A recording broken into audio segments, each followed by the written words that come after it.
Hello friends, welcome to semester 3. આપણે કેમ્સના અર્થશાસ્ત્ર વિશે સમજૂતી મેળવી રહ્યા છીએ. થોડીક પ્રાઇમોફસી આપણે વાત કરી લઈએ. આ બીજો લેક્ચર છે, રાઈટ? તમે આ વર્ષે જે અર્થશાસ્ત્ર ભણવાના છો, સેમેસ્ટર 3 અને સેમેસ્ટર 4, તો જે અર્થશાસ્ત્ર યુનિટ 3 અને 4 જે મારે તમને ભણાવવાનું છે એ પેપરનું નામ છે સમગ્રલક્ષી અર્થશાસ્ત્રના સિદ્ધાંતો 1, રાઈટ? એટલે એ સેમેસ્ટર 3માં જેને એમ કહી શકાય કે આપણે યુનિટ નંબર 3 અને યુનિટ નંબર 4 ભણવાનું છે, કે જેને કેવું હોય ને તો આમ કોમ્પેક્ટ કહી શકીએ કે જે અર્થશાસ્ત્રી કેમ્સ દ્વારા જે સમજૂતી આપવામાં આવી છે, તો એના વિશે અહીંયા આપણે સમજવા મળવાની છે. લાસ્ટ લેક્ચરમાં થોડીક પ્લિન્થ, થોડુંક બેકગ્રાઉન્ડ આપણે જોયું હતું કે ભાઈ અર્થશાસ્ત્રની જે બે વિચારધારાઓ છે કે અર્થતંત્રમાં ઉત્પાદન અને રોજગારીની સપાટી કેવી રીતે નક્કી થાય છે.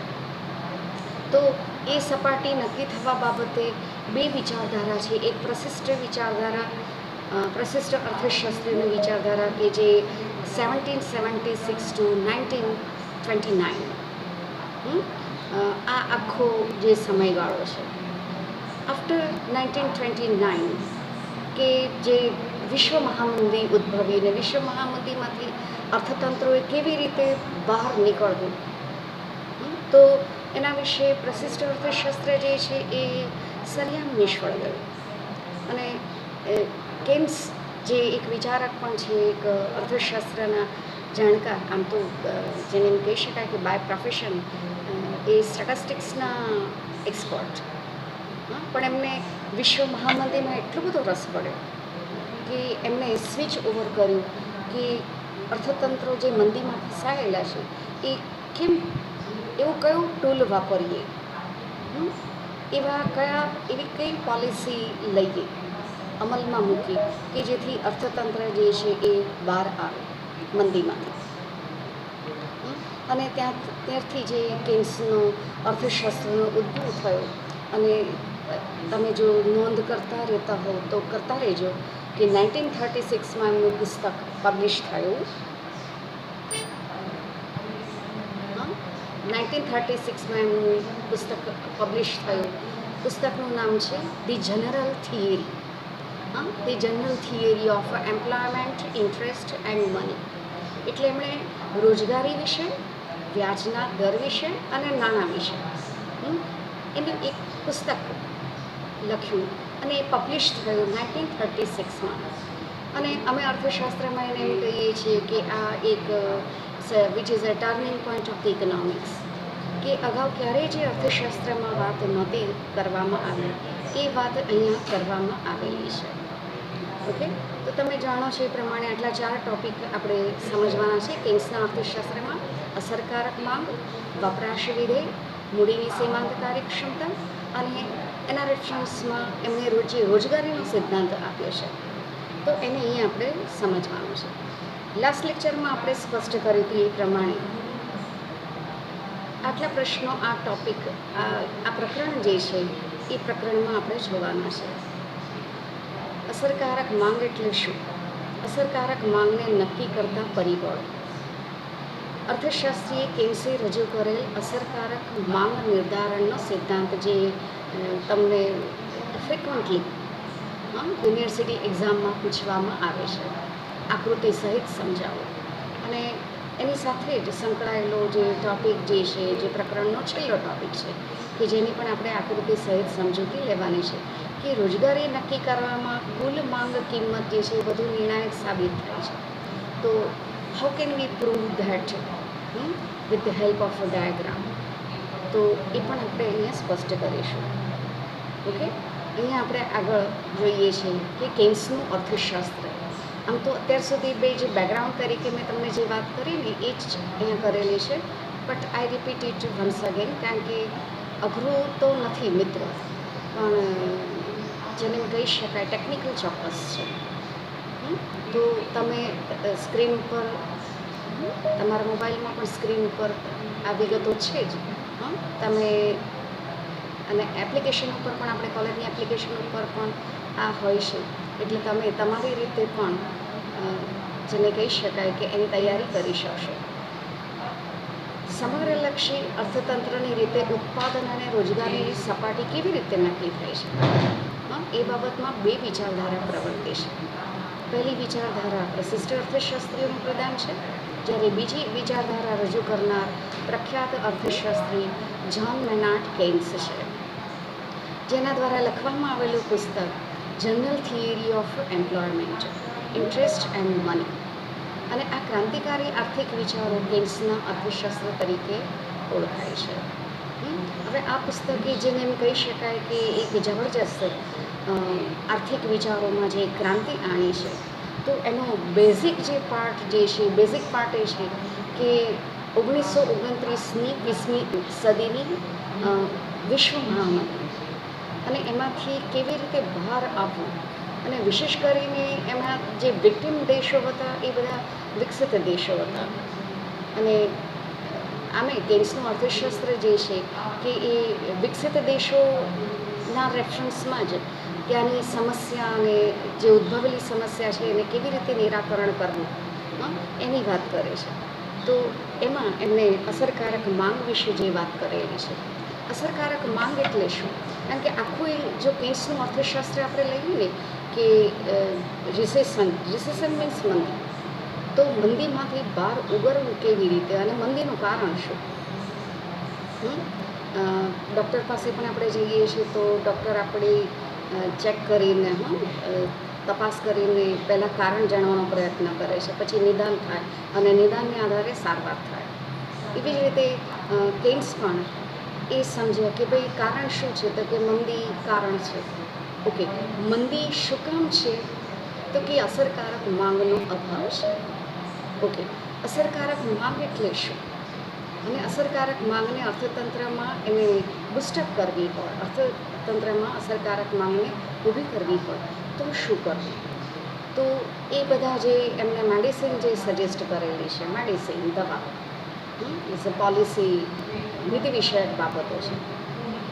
અને એના રેફરન્સમાં આપણે આગળ જોઈએ છીએ કે અસરકારક માંગ એટલે શું છે? તો કે અસરકારક માંગ જે છે એટલે કુલ માંગ, આખા સમાજની માંગ.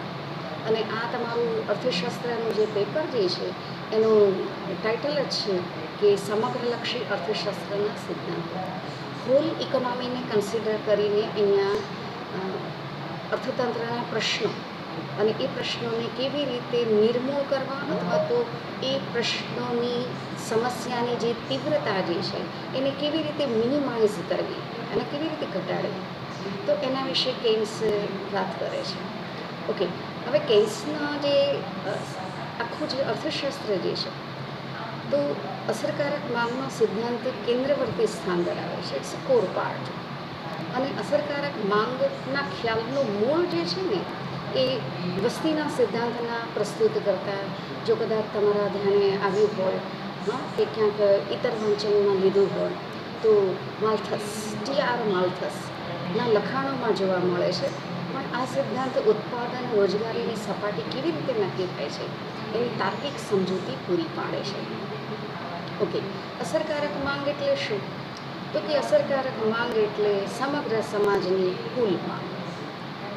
ઓકે, સમગ્ર સમાજની કુલ માંગ. ઓકે, તો પછી કુલ માંગમાં કેવી રીતે ગણવું? તો કુલ માંગને આપણે બે વિભાગમાં વહેંચીએ છીએ કે વપરાશી ચીજ વસ્તુઓની માંગ વત્તા મૂડીગત ચીજ વસ્તુઓની માંગ. દાખલા કે કાપડની માંગ એ વપરાશી ચીજ વસ્તુની માંગ છે, પણ કાપડ જેના મશીન દ્વારા બને છે, જે કેપિટલ ઇન્વેસ્ટમેન્ટ થાય છે, તો એ મશીન પણ જોઈશે. તો તમે જુઓ કે કાપડની માંગ એક માંગ છે મારા અને તમારા માટે, પણ કાપડનું પ્રોડક્શન જે કરશે એના માટે કાપડના ઉત્પાદન માટે મશીનરી બેસાડવી પડશે, લેબર લેવું પડશે, કેપિટલ જે રોકવું પડશે, મૂડી. તો તમે જાણો છો કે બેઝિકલી તો ઉત્પાદનના સાધનો 4 જ છે: જમીન, શ્રમ, મૂડી અને નિયોજન શક્તિ. તો અસરકારક માંગ એટલે સમગ્ર સમાજની વપરાશી વસ્તુઓ તથા મૂડીગત વસ્તુઓની માંગનો સરવાળો. આવકની જુદી જુદી સપાટીએ જુદી જુદી માંગ હોય. બહુ સ્વાભાવિક છે ને મિત્રો કે આવક વધારે હોય તો માંગ વધારે.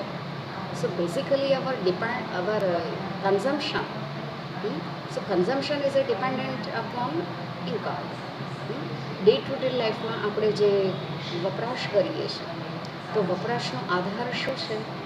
આવક છે. તો આવકની જુદી જુદી સપાટીએ માંગનું જુદું જુદું પ્રમાણ જોવા મળે છે અને માંગના આ જુદા જુદા એવા દરેક પ્રમાણને અસરકારક માંગ કહેવાય નહીં.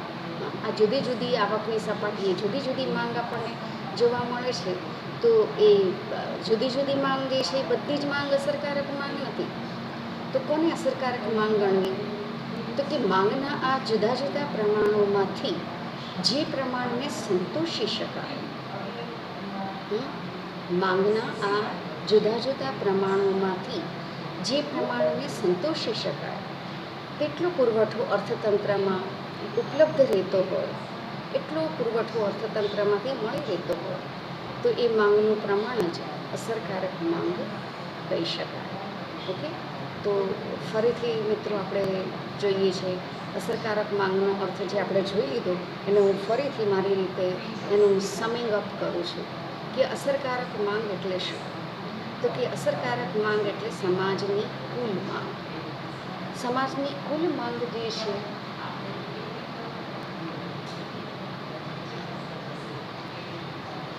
કોણા નવું આવતું લેક્ચર 40. તો આજે એમ કહી શકાય કે જુદા જુદા પ્રમાણોમાંથી માંગની જે કુલ માંગ જે છે એ પ્રત્યેક જુદી જુદી માંગને અસરકારક માંગ કહી શકાય નહીં. તો આ જુદી જુદી માંગમાંથી જે માંગને સંતોષી શકાય એટલો કુલ પુરવઠો અર્થતંત્રમાંથી મળી રહેતો હોય તો એ જ માંગને આપણે અસરકારક માંગ તરીકે ઓળખીએ છીએ. ઓકે, હવે અહીંયા આપણે સ્પષ્ટ કરીએ છીએ અસરકારક માંગને નક્કી કરતા પરિબળો. તો કે અસરકારક માંગ નક્કી કેવી રીતે થાય? તો કે અસરકારક માંગને નક્કી કરતા પરિબળો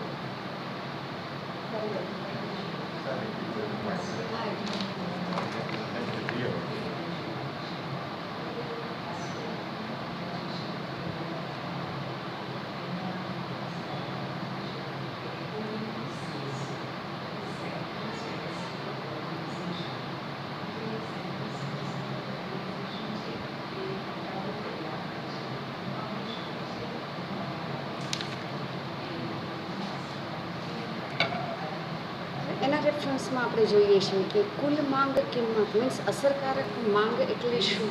તો હવે એના માટેની જેને એમ કહી શકાય કે વિભાવના છે. હવે થોડુંક રિવાઇન્ડ કરીએ છીએ. માઇક્રો ઇકોનોમિક્સ એકમલક્ષી અર્થશાસ્ત્રમાં તમે જે લાસ્ટ યર ભણ્યા સેમિસ્ટર 1 અને સેમિસ્ટર 2, તો તમે જાણો છો મિત્રો કે આટલી માહિતી ત્યાં આપણે લીધેલી છે કે આલ્ફ્રેડ માર્શલ દ્વારા જે સ્પષ્ટ કરવામાં આવેલું જે અર્થશાસ્ત્ર છે એકમલક્ષી અર્થશાસ્ત્ર, અને એના રેફરન્સમાં અહીંયા આપણે જોઈએ છીએ કે એકમલક્ષી અર્થશાસ્ત્રના સંદર્ભમાં સમતુલાનો સંદર્ભ શું છે? તો કે માંગ બરાબર પુરવઠો અને પુરવઠા બરાબર માંગ જ્યાં એક સરખા થાય છે. Demand is equal to supply and supply is equal to demand. તો જ્યાં એક સરખું થાય છે તો ત્યાં સમતુલા આવે છે. અને એ સમતુલાના સંદર્ભમાં આપણે અહીંયા જોઈએ છે તો કે માંગ બરાબર પુરવઠો. તો એના માટે કેન્સી જે છે એ નામ આપેલું છે કે અસરકારક માંગને નક્કી કરતા બે પરિબળો, કુલ માંગ કિંમત અને કુલ પુરવઠા કિંમત. હવે આપણે જોઈએ છીએ કે કુલ માંગ કિંમત એટલે શું અને કુલ પુરવઠા કિંમત એટલે શું. ઓકે, આપણે એમ કહીશું કે કુલ માંગ કિંમત બરાબર કુલ પુરવઠા કિંમત જ્યાં બંને એક સરખા થાય છે. તો બંને એક સરખા થાય છે ત્યાં સમતુલા આવે છે. તો એ સમતુલાને સમજવાની છે કે માંગ બરાબર પુરવઠો. અલબત્ત કેન્સે અહીંયા એને શબ્દ સ્પેસિફિક જે વાપરેલું છે કારણ કે અહીંયા માઇક્રો ઇકોનોમિક્સ છે ને સમગ્રલક્ષી અર્થશાસ્ત્ર છે અને સમગ્રલક્ષી અર્થશાસ્ત્રના સંદર્ભમાં ધ હોલ ઇકોનોમીને જે કન્સિડર કરવાનું છે, total demand price end total supply price. total demand price is equal to total supply price is equal to once we can say the effective demand or aggregate demand. અસરકારક માંગ અને સમગ્રલક્ષી માંગ. તો અસરકારક માંગને નક્કી કરતા બે પરિબળો છે. અત્યારે હું આ સ્પષ્ટ કરું છું, પછી આપણે અહીંયા એને જોઈએ છે ડિટેલમાં કે તમે એ પણ જાણો છો મિત્રો કે નિયોજક જે છે એનો અંતિમ હેતુ શું છે કે how to get profit maximum, નફાને મહત્તમ બનાવવો કેવી રીતે. તો અહીંયા આપણે લઈએ છીએ કે નિયોજકનો કુલ માંગ કિંમતનો અર્થ સમજીએ છીએ, જે તમારા સ્ક્રીન પર પણ છે, તમે જોઈ શકો છો કે નિયોજકનો હેતુ મહત્તમ નફો મેળવવાનો છે. રોજગારીની એક સપાટીએ થતા ઉત્પાદનના વેચાણમાંથી જે વેચાણ આવક મેળવવાની નિયોજક અપેક્ષા રાખે છે, તે વેચાણ આવકને તે રોજગારીની કુલ માંગ કિંમત કહેવામાં આવે છે. જેમ રોજગારીનું પ્રમાણ વધે તેમ કુલ માંગ કિંમત વધે, જેમ રોજગારીનું પ્રમાણ ઘટે તેમ કુલ માંગ કિંમત ઘટે. એટલે આપણે કહેવું હોય તો કહી શકીએ કે કુલ માંગ કિંમત એ રોજગારીનું વધતું જતું વિધેય છે, અને કુલ માંગ કિંમત એ બીજું કશું જ નથી, પણ શું છે તો કે કુલ માંગ કિંમત એ આવક બતાવે છે. રાઈટ? તો કુલ માંગ કિંમત જે છે ને એ આવક બતાવે છે, અને એ આવકના સંદર્ભમાં આપણે અહીંયા જોવાનું છે. તો ત્યાં પણ તમે જોયેલું છે કે માઇક્રો ઇકોનોમિક્સમાં તમે માર્કેટ સ્ટ્રક્ચર જે ભણ્યા અને સમતુલાનો જે સંદર્ભ ભણ્યા કે average cost is equal to marginal cost, સરેરાશ ખર્ચ બરાબર સીમાંત ખર્ચ. તો અહીંયા પણ સરેરાશ અને સીમાંતનો સંદર્ભ નથી, પણ અહીંયા સંદર્ભ છે કુલ માંગ કિંમત અને કુલ પુરવઠા કિંમત. કુલ માંગ કિંમત બીજું કશું જ નથી, પણ it indicates revenue side, income side of the entrepreneur. અને કુલ પુરવઠા કિંમત જે છે ને એ ખર્ચની બાજુ બતાવે છે, ખર્ચનું પાસું સમજાવે છે. તો એના રેફરન્સમાં અહીંયા આપણે સ્પષ્ટ કરીએ છીએ કે કુલ માંગ કિંમત જે સ્પષ્ટ કર્યું. હવે જોઈએ છે કુલ પુરવઠા કિંમત. હવે રોજગારીની કોઈ એક સપાટીએ કામ કરવા માટે કુલ પુરવઠા કિંમત ઉપર જઈએ પહેલાં ફરી એકવાર કુલ માંગ કિંમતને સમજી લઈએ છીએ. ધ્યાનથી સાંભળજો મિત્રો, અઘરું જરા પણ નથી. હા, ટેકનિકલ ચોક્કસ છે, એટલે જેને એમ કહી શકાય બહુ ધ્યાનથી એકાગ્રતાથી સમજવાનો પ્રયત્ન કરજો. નિયોજકનો હેતુ જે છે એ મહત્તમ નફો મેળવવાનો છે. રોજગારીની કોઈ એક સપાટીએ થતા ઉત્પાદનના વેચાણમાંથી જે આવક મેળવવાની નિયોજક અપેક્ષા રાખે છે, તે વેચાણ આવકને તે રોજગારીની કુલ માંગ કિંમત કહેવામાં આવે છે. જેમ રોજગારીનું પ્રમાણ વધે તેમ કુલ માંગ કિંમત વધે છે, અને જેમ રોજગારીનું પ્રમાણ ઘટે તેમ કુલ માંગ કિંમત ઘટે છે. આમ કુલ માંગ કિંમત એ રોજગારીના પ્રમાણનું વધતું જતું વિધેય છે. તો કુલ માંગ કિંમતનો આપણે અર્થ શું લઈએ છીએ કે રોજગારીની કોઈ એક સપાટીએ મજૂરોને રોકવાથી જે ઉત્પાદન મળે એ ઉત્પાદનને બજાર ભાવે વેચતા જે પણ આવક મળે છે એ આવકને આપણે કુલ માંગ કિંમત તરીકે ઓળખાવી શકીએ. કુલ માંગ કિંમત એ રોજગારીનું વધતું જતું વિધેય છે. બહુ સ્વાભાવિક છે કે વધુ રોજગારી પૂરી પાડી હોય તો વધુ તમને આવક મળવાની છે, ઓછી રોજગારી હોય તો ઓછી આવક મળવાની છે. તો આ કુલ માંગ કિંમતનો સંદર્ભ થયો. હવે આગળ છે કુલ પુરવઠા કિંમત. કુલ પુરવઠા કિંમત એટલે શું? તે રોજગારીની કોઈ એક સપાટીએ કામ કરવા માટે નિયોજકને પ્રોત્સાહન મળી રહે એટલી પ્રાપ્ત થવી જોઈતી ન્યૂનતમ આવક જે છે, ન્યૂનતમ આવક એટલે નિયોજકને એમ થાય કે મારા એટલીસ્ટ મેં સાહસ જે કર્યું છે તેમાંથી મારા ખર્ચા તો નીકળવા જ જોઈએ. તો ખર્ચા નીકળવા જોઈએ તો એના માટે અહીંયા આપણે શબ્દો આવી રીતે ગોઠવ્યા છે કે રોજગારીની કોઈ એક સપાટીએ કામ કરવા માટે નિયોજકને પ્રોત્સાહન મળી રહે તેટલી પ્રાપ્ત થવી જોઈતી ન્યૂનતમ આવક જે છે એ ન્યૂનતમ આવકને કુલ પુરવઠા કિંમત તરીકે ઓળખવામાં આવે છે.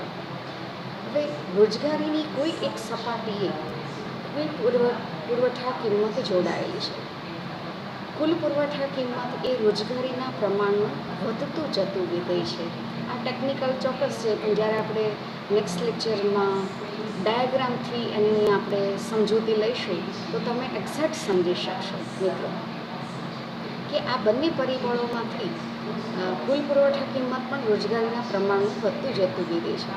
કુલ પુરવઠા કિંમત શું છે? તો કે કુલ પુરવઠા કિંમત એ જેને એમ કહી શકાય ને કે ખર્ચનું પાસું, ખર્ચની બાજુ બતાવે છે. જેમ આપણા ચોપડામાં હોય છે ને અકાઉન્ટ્સના તમારા લેજરમાં કે ક્રેડિટ એન્ડ ડેબિટ સાઇડ, આવક અને જાવક. તો કુલ માંગ કિંમત એ શું છે?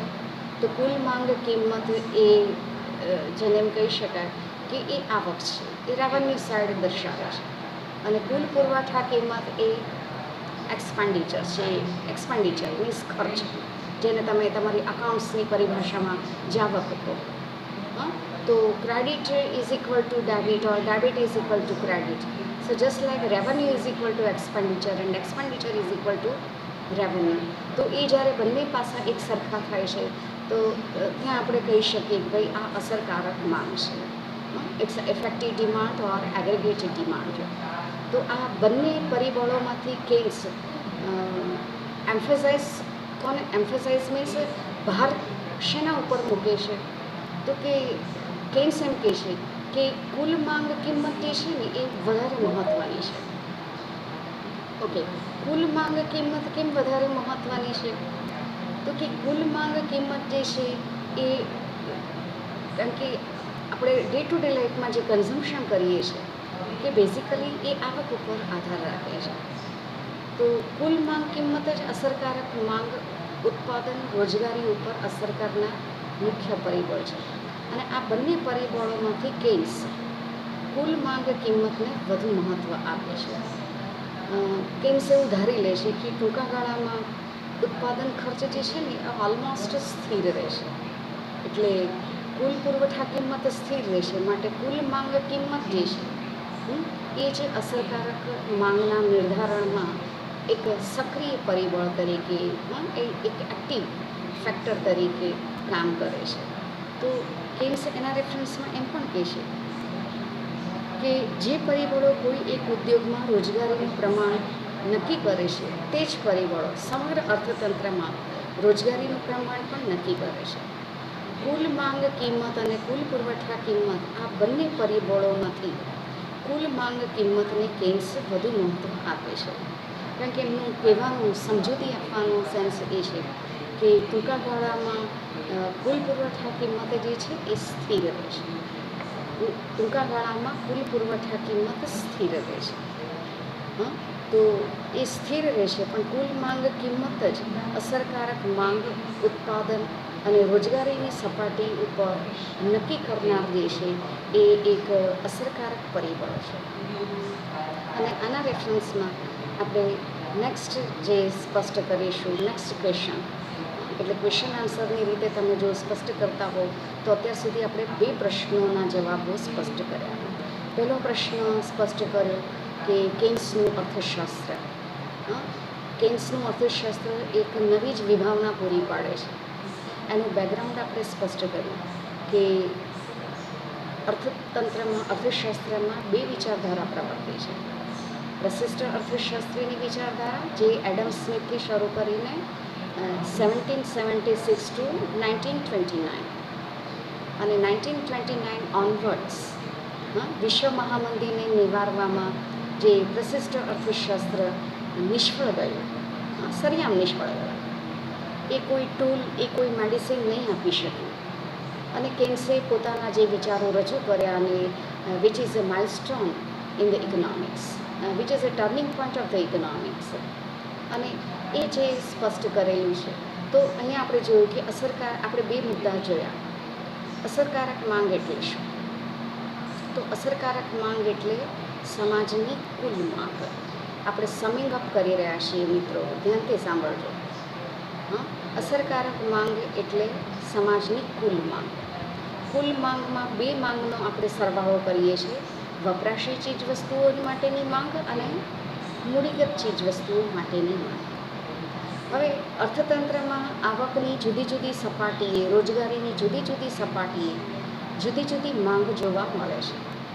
પણ જેટલી પણ ઉદ્ભવતી માંગ જે છે એ બધી જ માંગ અસરકારક માંગ નથી. કઈ માંગને અસરકારક માંગ ગણવી?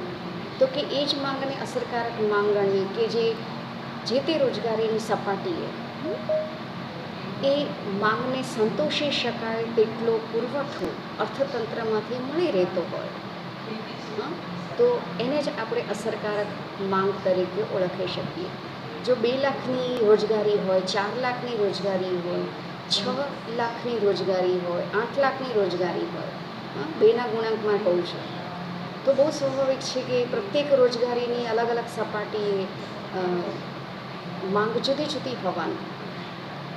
પણ એ બધી જ જુદી જુદી પ્રવર્તતી માંગ જે છે એ અસરકારક માંગ નથી. આ બધી જ માંગ પૈકીમાંથી કઈ માંગ અસરકારક માંગ છે? તો કે જે માંગને સંતોષી શકે એટલો કુલ પુરવઠો અર્થતંત્રમાંથી ઉપલબ્ધ રહેતો હોય, અર્થતંત્રમાંથી મળી રહેતો હોય, એ જ માંગને અહીંયા આપણે અસરકારક માંગ તરીકે ઓળખીએ છીએ. અને એના રેફરન્સમાં અહીંયા આપણે જોઈએ છે કે અસરકારક માંગને નક્કી કરતા 2 પરિબળો, કુલ માંગ કિંમત અને કુલ પુરવઠા કિંમત. કુલ માંગ કિંમત એ આવકની સાઈડ દર્શાવે છે અને કુલ પુરવઠા કિંમત એ ખર્ચની બાજુ બતાવે છે. હવે જેવી રીતે માર્શલ કહે છે ને એવી જ રીતે અહીંયા અર્થશાસ્ત્રમાં પણ કેન્સ પણ કહે છે કે જ્યાં અર્થતંત્રમાં કુલ માંગ કિંમત બરાબર કુલ પુરવઠો કિંમત સરખો થઈ રહે. હવે તમે જાણો છો મિત્રો કે કુલ માંગ કિંમત અને કુલ પુરવઠો કિંમત શું છે? તો કે કુલ માંગ કિંમત એ આવક દર્શાવે છે નિયોજકની, અને કુલ પુરવઠા કિંમત એ નિયોજકનું ખર્ચ દર્શાવે છે. આવક બરાબર ખર્ચ અને ખર્ચ બરાબર આવક. તો ઇક્વિલિબ્રિયમ પોઈન્ટ ઓફ વ્યૂ છે જે આપણે કહીએ છીએ કે neither profit nor loss, neither profit nor loss. So revenue is equal to expenditure or expenditure is equal to revenue. This is the formula of equilibrium. તો અહીંયા પણ અસરકારક માંગ કોને કહીશું આપણે? તો કે અસરકારક માંગ આપણે એને કહીશું કે જ્યાં અર્થતંત્રમાં કુલ માંગ કિંમત બરાબર કુલ પુરવઠા કિંમત, જ્યાં બંને એક સરખા થાય છે. ઓકે, આટલી બાબતો સ્પષ્ટ કરી. હવે તમને જે ફ્રિકવન્ટલી એક્ઝામમાં પ્રશ્ન પૂછાય છે અને જે કેન્સના અર્થશાસ્ત્રનો ખૂબ મહત્ત્વનો પાર્ટ લે છે, તો આવી રીતે પ્રશ્ન પૂછાય કે અર્થશાસ્ત્રી કેન્સ દ્વારા રજૂ કરવામાં આવેલો અસરકારક માંગ નિર્ધારણનો સિદ્ધાંત આકૃતિ દ્વારા સ્પષ્ટ કરો, આકૃતિ દ્વારા સમજાવો. તો આકૃતિ દ્વારા જ્યારે આપણે આ માંગને સમજવાનું છે તો એમાં આપણે આ સ્પષ્ટ કરીશું કે આટલી બાબતો અહીંયા આપણે લઈશું. અસરકારક માંગનું નિર્ધારણ મીન્સ આપણી બાબતો આપણે આટલી જોઈશું. પહેલો પોઈન્ટ જોઈશું અસરકારક માંગ એટલે શું. બીજો પોઈન્ટ જોઈશું અસરકારક માંગને નક્કી કરતા પરિબળો. ઓકે, ત્રીજું બાબત સ્પષ્ટ કરીશું. બંનેની જુદી જુદી માહિતી આપણે લઈશું કે અસરકારક માંગ એટલે કુલ માંગ કિંમત અને કુલ પુરવઠા કિંમત, અને કુલ માંગ કિંમત અને કુલ પુરવઠા કિંમતને આધારે આપણે ડાયાગ્રામ પર જવાનું છે, આકૃતિ ઉપર. તો ત્યાં આપણે જોઈશું કે કુલ માંગ કિંમત, પછી આપણે એને અહીંયા આપણે ડાયાગ્રામની રીતે દર્શાવવાનું છે, ભૌમિતિક રીતે. તો કુલ માંગ કિંમત રેખા લઈશું અને કુલ માંગ કિંમત રેખા અને કુલ પુરવઠા કિંમત રેખા, તો એની સમજૂતી આપણે લઈશું. અને ત્યાર પછીના સેક્શનમાં આપણે જોઈશું કે અસરકારક માંગનું નિર્ધારણ કેવી રીતે થાય છે. તો અહીંયા તમે જોઈ શકો છો મિત્રો કે સ્ક્રીન ઉપર જે ડાયાગ્રામ સ્પષ્ટ કરેલો છે, ડાયાગ્રામને પણ ડાયાગ્રામ જોવો અને ડાયાગ્રામ વાંચવો અને ડાયાગ્રામ પ્રમાણે એની વિગતો લખવી એ ત્રણેય જુદી જુદી બાબતો છે. તો અહીંયા આપણે જોઈ શકીએ છીએ કે અસરકારક માંગનું નિર્ધારણ કેવી રીતે થાય છે. તો એ પણ આપણે જોઈ શકીશું. એટલે પછી આપણે એની સમજૂતી લેવાની છે અને સમજૂતીના રેફરન્સમાં આપણે એનું ઇક્વેશન પોઈન્ટ સ્પષ્ટ કરીશું કે રોજગારીનું પ્રમાણ, કુલ માંગ કિંમત અને કુલ પુરવઠા કિંમત કઈ સપાટીએ અસરકારક માંગ નક્કી થાય છે એની અહીંયા આપણે સમજૂતી લઈશું. ઓકે, તો પહેલો પોઈન્ટ અહીંયા આપણે સ્પષ્ટ કરીએ છીએ અસરકારક કેન્સ દ્વારા રજૂ કરવામાં આવેલો અસરકારક માંગ નિર્ધારણનો સિદ્ધાંત. ઓકે, વેરી ફર્સ્ટ અસરકારક માંગ એટલે શું? ભલે સમજૂતીના ભાગ તરીકે આપણે જોઈ ગયા છે, પણ તમે પોતે જ તમારી જાતને મૂલવો કે અસરકારક માંગ એટલે શું. તો અસરકારક માંગનો અર્થ આપણે આવી રીતે આપ્યો, જે સ્ટેપ બાય સ્ટેપ આપણે જોઈ રહ્યા છીએ કે અસરકારક માંગ એટલે સમગ્ર સમાજની કુલ માંગ. ઓકે, સમગ્ર સમાજની કુલ માંગ, પણ એ સમગ્ર સમાજની કુલ માંગમાં કઈ કઈ માંગ જોઈશે? So there are certain types of demand in the economy. તો અહીંયા આપણે લઈએ છીએ કે વપરાશી ચીજ વસ્તુઓની માંગ અને મૂડીગત ચીજ વસ્તુઓની માંગ, આ બંનેનો સરવાળો જે છે ને એને આપણે કહીશું અસરકારક માંગ. ઓકે, ત્રીજો મુદ્દો કે રોજગારીની જુદી જુદી સપાટીએ જુદી જુદી માંગ જોવા મળે છે. રોજગારીની જુદી જુદી સપાટીએ જુદી જુદી માંગ જોવા મળે છે, પણ એ નક્કી થતી જુદી જુદી માંગ જે છે એ બધી જ અસરકારક માંગ નથી. કઈ અસરકારક માંગ છે? તો કે એ જ માંગ અસરકારક માંગ છે કે જે કુલ માંગને સંતોષી શકાય તેટલો કુલ પુરવઠો અર્થતંત્રમાંથી આપણને મળી રહેતો હોય તો એને જ અસરકારક માંગ તરીકે ઓળખાવી શકાય. ઓકે, અસરકારક માંગને નક્કી કરતા બે પરિબળો. કયા કયા પરિબળો? તો કે કુલ માંગ કિંમત અને કુલ પુરવઠા કિંમત. ઓકે, કુલ માંગ કિંમત શું છે? તો કે કુલ માંગ કિંમત એ બીજું કશું જ નથી પણ નિયોજકની આવકની બાજુ દર્શાવે છે. એટલે તમે જાણો છો એ પ્રમાણે કે નિયોજકનો અંતિમ હેતુ છે એ શક્ય એટલું મહત્તમ નફા પ્રાપ્તિનો છે. એટલે કે રોજગારીની કોઈ એક સપાટીએ જે ઉત્પાદન પ્રાપ્ત થાય છે શ્રમિકોને રોકવા જતાં, અને શ્રમિકોને રોકવા જતાં જે ઉત્પાદન પ્રાપ્ત થાય છે એને બજાર ભાવે વેચતા જે વેચાણ આવક મળે છે એ વેચાણ આવકને જે તે રોજગારીની સપાટીની કુલ માંગ કિંમત તરીકે ઓળખવામાં આવે છે.